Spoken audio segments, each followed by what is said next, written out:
Welcome to Shadow Case Files. Tonight we explore a town haunted by a voice without a face. A voice that watched its victims, followed their secrets, and knew every lie they tried to hide. This is the story of the Circleville Letters. It began in 1976 in Circleville, Ohio. Residents started receiving anonymous letters. The handwriting was messy, the tone was cold, and the writers seemed to know everything about everyone. He knew where they worked, he knew who they loved, he knew who they feared. The first target was a school bus driver named Mary Gillespie. The letter accused her of having an affair. It demanded she stop. It threatened her family. Mary denied everything and tried to ignore it, but the letters didn't stop. They multiplied. They spread. They began arriving at homes all over town.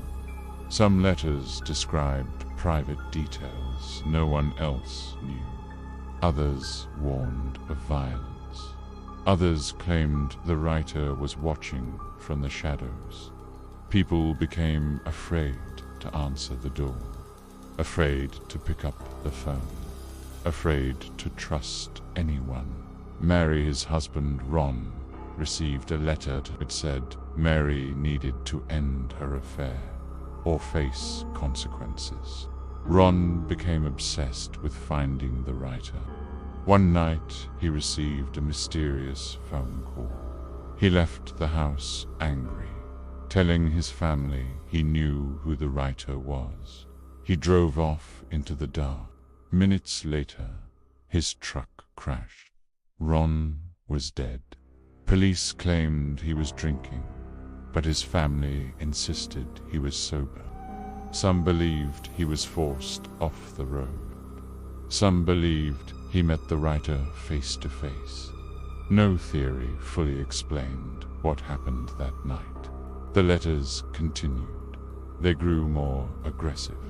They accused officials, teachers, neighbors. They claimed corruption. They claimed murder. They claimed the truth was buried under the town itself. One day, Mary drove her bus route when she spotted a sign on the side of the road. It mentioned her daughter.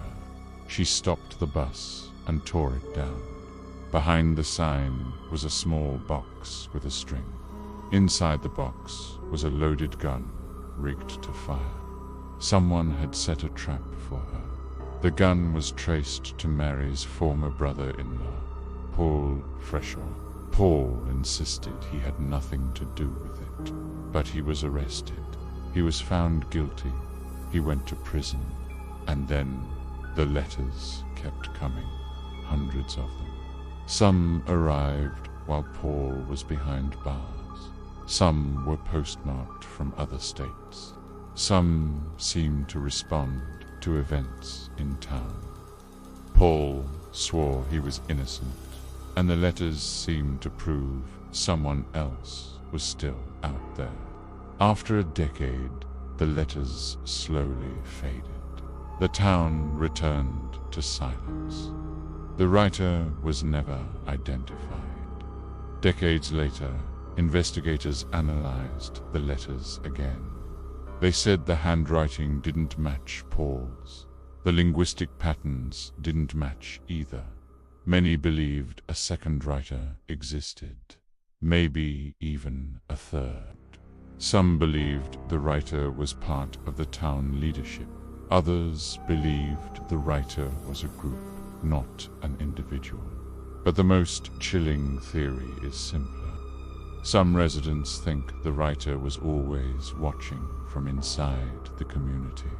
Not a stranger, not an outsider, but someone close, someone ordinary, someone trusted. To this day, the case remains unsolved. No confession, no proof.